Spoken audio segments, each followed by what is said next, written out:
The maximum speed of particle in SHM is V.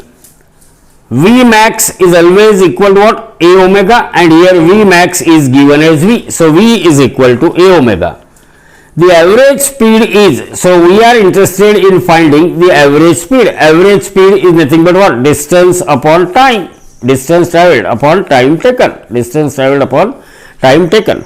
So, as V max is equal to A omega and V max is given as what? V. Now, we know the time period of particle performing SHM is T is equal to 2 pi by omega. T is equal to what? 2 pi by omega. But as V equal to A omega, therefore, what omega is equal to? Omega is equal to V by A. Omega is equal to V by A, and put this value of omega equal to V by A. So, the time period will becomes 2 pi divided by, in place of omega now we can write V upon A, that A will go in what? Numerator. So, we had the time period of particle performing SHM is T equal to 2 pi A divided by V. Now, we have to find out the average speed. We have to find out what? The average speed. So, for that purpose, we know what is the total distance travelled by particle in one oscillation. Total distance travelled by particle in one oscillation. Total distance travelled in one oscillation. What is the total distance travelled in one oscillation?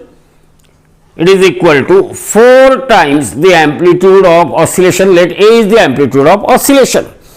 So, whenever particle perform SHM, then from the mean position it goes to extreme position, covers distance A, then come back to mean position, covers distance A, move to other position, extreme position, travels distance A, and from B it will return back.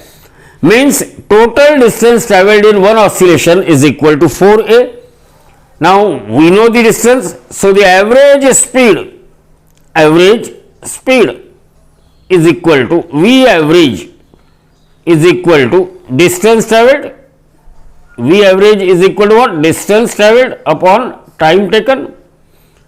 Now, the time taken by particle to complete one oscillation, it is T, and distance travelled is what? 4A.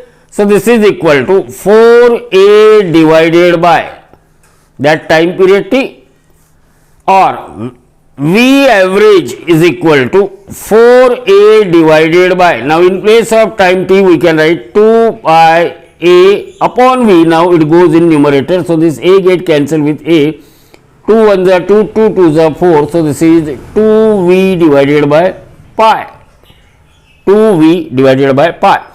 So, the average speed of particle is 2V divided by pi. So, out of 4 options, option A is the correct option for this question.